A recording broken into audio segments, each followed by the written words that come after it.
ഒക്കെ വീട്ടിൽ കളയുന്ന വേണ്ടാത്ത കുത്തം പിടിച്ചിട്ടുള്ള പച്ചരിയൊക്കെ ഉണ്ടെങ്കിൽ ഒരു പിടി എടുത്തോട്ടോ. ഇതുപോലെ ചെയ്ത് വെക്കുകയാണെങ്കിൽ പ്രത്യേകിച്ചും റൈൻ സീസണിലൊക്കെ നമ്മുടെ ചെടികൾക്ക് പ്രത്യേകിച്ച് കറിവേപ്പ്, അതുപോലെ പച്ചമുളക്, തക്കാളി, പിന്നെ നമ്മുടെ ചില പൂച്ചെടികൾക്കൊക്കെ ഇലകൾക്ക് മഞ്ഞളിപ്പ്, അതുപോലെ ഇലപ്പുള്ളി രോഗമാണെങ്കിലും വെള്ളീച്ച ശല്യമൊക്കെ നന്നായിട്ട് ഉണ്ടാവൂലേ. അപ്പം അതൊക്കെ ഒന്ന് മാറി കിട്ടുകയാണെങ്കിൽ ചെടി നന്നായിട്ട് നല്ലതുപോലെ തന്നെ തയച്ച് വളരും ചെയ്യും. തളിർപ്പൊക്കെ നിറയാനും ചെടീൻ്റെ ആ ഒരു മുരടിപ്പൊക്കെ കുറയാനൊക്കെ നിങ്ങൾക്ക് ഇതുപോലെ ചെയ്ത് അങ്ങ് കൊടുത്താൽ മതി കേട്ടോ. ഇത് നല്ലൊരു റിസൾട്ടാണ്. നമ്മുടെ ചെടീൻ്റെ ചുവട്ടിൽ ഒരു 10 ദിവസം കൂടുമ്പോൾ കൊടുക്കുക. കറിവേപ്പൊക്കെ നന്നായിട്ട് മരമായിട്ട് വളർത്തിയെടുക്കുക. അപ്പോൾ ഇതിൻ്റെ ഒക്കെ കമ്പ് നമ്മൾ കട്ട് ചെയ്തിട്ടുണ്ടായിരുന്നു, വീഡിയോ ഒക്കെ കാണിച്ചതായിരുന്നു കേട്ടോ. ഇപ്പോൾ കണ്ടോ കറിവേപ്പൊക്കെ നല്ല ഫ്രഷ് ആയിട്ട് ഇല നല്ല തളിർപ്പ് ഇലയാണ് കേട്ടോ, നന്നായിട്ട് നിറഞ്ഞിട്ടുണ്ട്.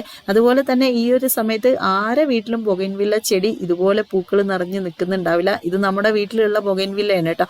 നല്ലൊരു പിങ്ക് കളറാണ്. ഞാൻ കുറച്ച് മുന്നേ വീഡിയോ കാണിച്ചിട്ടുണ്ടായിരുന്നു നമ്മൾ ചെറിയ ചട്ടിയിലൊക്കെ ബൊഗൈൻവില്ല നടുന്നത്. അപ്പോൾ അതൊക്കെ ഫ്ലവർ ഉണ്ടായതൊക്കെ ഞാൻ വീഡിയോയിൽ കാണിക്കുന്നുണ്ട്. പിന്നെ മറക്കണ്ട, ആദ്യമായിട്ടൊക്കെ വീഡിയോ കാണുന്നവരുണ്ടെങ്കിൽ നമ്മുടെ ചാനൽ ഒന്ന് സബ്സ്ക്രൈബ് ചെയ്ത് സപ്പോർട്ട് ചെയ്യാനും, ഫേസ്ബുക്ക് പേജിലാണ് വീഡിയോ കാണുന്നതെങ്കിൽ പേജ് ഒന്ന് ഫോളോ ചെയ്യാനും ലൈക്ക് ചെയ്യാനും ഷെയർ ചെയ്ത് കൊടുക്കാനും മറന്നു പോണ്ട കേട്ടോ. അപ്പോൾ കമ്പ് ഇതേപോലെ നമ്മൾ കട്ട് ചെയ്തെടുക്കുന്നുണ്ട് കേട്ടോ. അപ്പോൾ നമുക്ക് ഈ ഒരു സമയത്ത് ഇന്ന് പറഞ്ഞാൽ 12-ാം തീയതിയാണ്.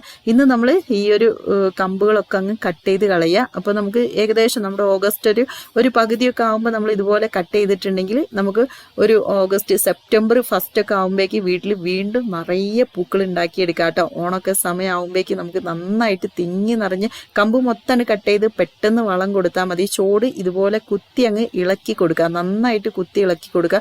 ഇതുപോലെ കുത്തി ഇളക്കി കൊടുക്കുന്ന സമയത്ത് വേര് പൊട്ടാതെ ശ്രദ്ധിക്കുക. അപ്പോൾ നന്നായിട്ട് വേരോട്ടം നിറഞ്ഞിട്ടുള്ള പൊട്ടി മിക്സ് ചെടികൾക്ക് കൊടുക്കാനും മറക്കരുത് കേട്ടോ. അതൊക്കെയാണ് നമ്മൾ ചെടി നടുന്ന സമയത്ത് ശ്രദ്ധിക്കേണ്ടത്. പിന്നെ നമ്മൾ ബൊഗൈൻവില്ലേൻ്റെ ചോട്ടിൽ ഇതുപോലെ കമ്പൊക്കെ ഒന്ന് കട്ട് ചെയ്ത് കളഞ്ഞിട്ട് ഈ ഒരു വളം നമ്മൾ കൊടുക്കുക. ഇത് ഒരു 15 ദിവസം കൂടുമ്പോൾ 2 തവണ കൊടുത്താൽ മതി കേട്ടോ.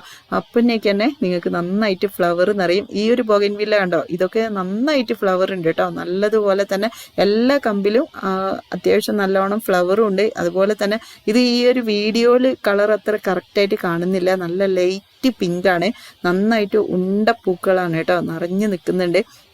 അപ്പം അതിൻ്റെ കമ്പാണെങ്കിൽ നമ്മൾ കുറച്ച് മുന്നേ കട്ട് ചെയ്തിട്ടുണ്ട്. ചോടൊക്കെ ഒന്ന് കുത്തി ഇളക്കി കൊടുക്കുന്നുണ്ട് കേട്ടോ. അപ്പോൾ ഇതിൻ്റെ ചോടിലൊക്കെ ഇട്ട് കൊടുത്തിട്ടുള്ളത് നമ്മുടെ ചിരട്ടയാണ്. കമത്തി ഞാൻ നിറച്ച് കൊടുത്തിട്ടുണ്ട്. അപ്പോൾ ആ ഒരു ചിരട്ട വെച്ചിട്ടാണ് അതിൻ്റെ മുകളിൽ കരിയിലിട്ട് അതിൻ്റെ മുകളിലാണ് നമ്മൾ പോട്ട് മിക്സ് ഇട്ടിട്ട് ചെടി നട്ടിട്ടുള്ളത്. അപ്പോൾ നമ്മുടെ ചട്ടിക്ക് ഭാരം തോന്നിക്കൂല, നന്നായിട്ട് വേരോട്ടം നടക്കാനും ഹെൽപ്പ് ചെയ്യും.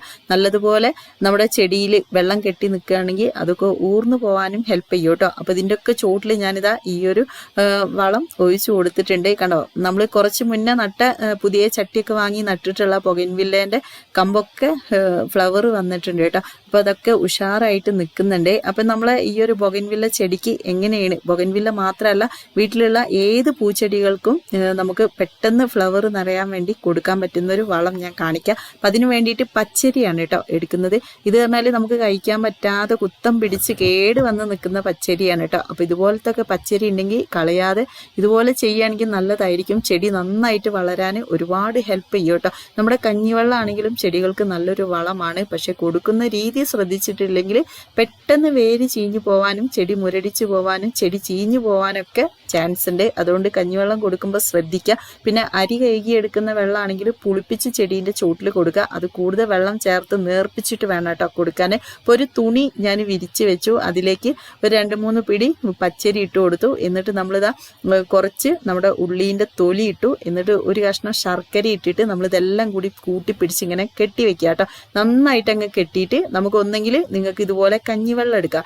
കഞ്ഞിവെള്ളം നമ്മളിപ്പോൾ തെളി എടുക്കുക കേട്ടോ. ഒരുപാട് കട്ടിയുള്ള കഞ്ഞിവെള്ളം എടുക്കണ്ട, കാരണം അത് പെട്ടെന്ന് തിക്കായി പോകും. ഒന്നെങ്കിൽ കഞ്ഞിവെള്ളത്തിലേക്ക് ഇങ്ങനെ ഇട്ട് വയ്ക്കുക. കഞ്ഞിവെള്ളത്തിനേക്കാളും കുറച്ചും കൂടി നല്ലത് എനിക്ക് തോന്നുന്നത് നമ്മുടെ സാധാ പച്ചവെള്ളമാണ്. കാരണം ഈ റൈനിങ് സീസണിൽ നമ്മൾ കഞ്ഞിവെള്ളം കൊടുക്കുമ്പോൾ നന്നായിട്ട് വെള്ളം ചേർത്ത് പച്ചവെള്ളം പോലെ വേണം കൊടുക്കാൻ, അല്ലെങ്കിൽ വേര് പെട്ടെന്ന് ചീഞ്ഞു പോകും. 10 മണി അതുപോലെ ചൈനീസ് ബോൾസത്തിനൊക്കെ വളമായിട്ട് കൊടുക്കുന്ന സമയത്ത് ശ്രദ്ധിക്കേണ്ട ഒരു കാര്യമാണ് കേട്ടോ. അപ്പം ഞാനിതാ ഇതേപോലെ കുറച്ച് വെള്ളം എടുത്തു, അതിലേക്ക് ഈ ഒരു തുണി ഇതുപോലെ അങ്ങ് കെട്ടി ഇതിലേക്ക് അങ്ങ് ഇറക്കി വെക്കുന്നുണ്ട് കേട്ടോ. അപ്പോൾ ഇറക്കി നമുക്കൊരു 2-3 ദിവസം അങ്ങ് റെസ്റ്റ് ചെയ്യാൻ വെക്കാം. അപ്പോഴേക്ക് നമ്മുടെ ശർക്കരയും ഉള്ളീൻ്റെ തൊലി അതുപോലെ തന്നെ നമ്മുടെ പച്ചരി എല്ലാം കൂടി ചേർന്ന് ഈ ഒരു വെള്ളത്തിലേക്ക് നല്ലൊരു വളമായിട്ട് അങ്ങ് ഇറങ്ങി വരും കേട്ടോ.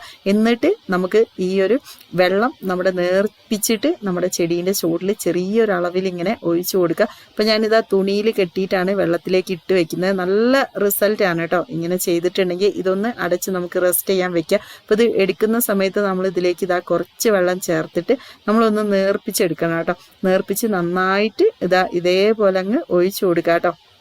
കണ്ടോ, ഇതേപോലെ വെള്ളം ഒഴിച്ചു കൊടുത്തിട്ട് നമുക്ക് ആ തുണി ഒന്ന് ഇതുപോലെ ചെയ്തു കൊടുക്കുക.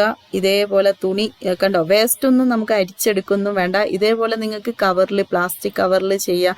അതുപോലെ തന്നെ ഇതുപോലത്തെ തുണിയിലൊക്കെ ചെയ്യുകയാണെങ്കിൽ നമുക്ക് ഒട്ടും വേസ്റ്റ് ഉണ്ടാവില്ല. ആ ഒരു തെളി വെള്ളം മാത്രം ഈ ഒരു ചെടീൻ്റെ ചുവട്ടിലേക്ക് അങ്ങ് ഒഴിച്ചു കൊടുത്താൽ മതി. ഇനി ഇതൊന്ന് ഒഴിച്ചു കൊടുക്കുന്നതും കൂടി കാണിക്കാം കേട്ടോ. ഒന്നെങ്കിൽ നിങ്ങൾക്ക് ഒരു സ്പ്രേ ബോട്ടിലാക്കിയിട്ട് സ്പ്രേ ചെയ്ത് കൊടുക്കുക. കറിവേപ്പ് ചെടിക്കൊക്കെ ഇത് സ്പ്രേ ചെയ്ത് കൊടുക്കുന്നത് നല്ല ഇതാണ് കേട്ടോ. നന്നായിട്ട് ഇല നിറയാൻ സഹായിക്കും.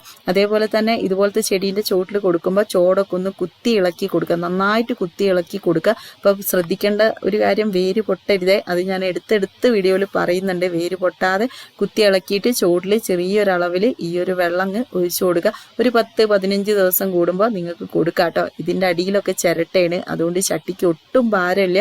ഞാൻ ഈ ഒരു ചെടിയൊക്കെ നട്ടത് ഈയിടെയാണ് കേട്ടോ. കുറച്ച് മുന്നെയാണ്. കണ്ടോ, ഫ്ലവറൊക്കെ ആയി ചെടി തന്നെ ഉഷാറായിട്ടുണ്ട് കേട്ടോ. അപ്പം ഇതിലൊന്നും നമ്മൾ വേറെ ഒരു വളം കൊടുത്തിട്ടില്ല. ഇതുപോലെ സിമ്പിൾ ആയിട്ടുള്ള വളങ്ങൾ മാത്രമാണ് കേട്ടോ ചെയ്യുന്നത്. പോട്ടി മിക്സ് ഇട്ട് കൊടുത്തിട്ട് ആദ്യമായിട്ടാണ് ഇതിൻ്റെ ചുവട്ടിൽ ഞാൻ വളം കൊടുക്കുന്നത്. അപ്പം ഇതുപോലെ ഒന്ന് ട്രൈ ചെയ്യാം. ഇന്നത്തെ വീഡിയോ നിങ്ങൾക്ക് ഇഷ്ടപ്പെട്ടിട്ടുണ്ടെങ്കിൽ ലൈക്കും ഫീഡ്ബാക്ക് അറിയിക്കുക. Okay friends, by.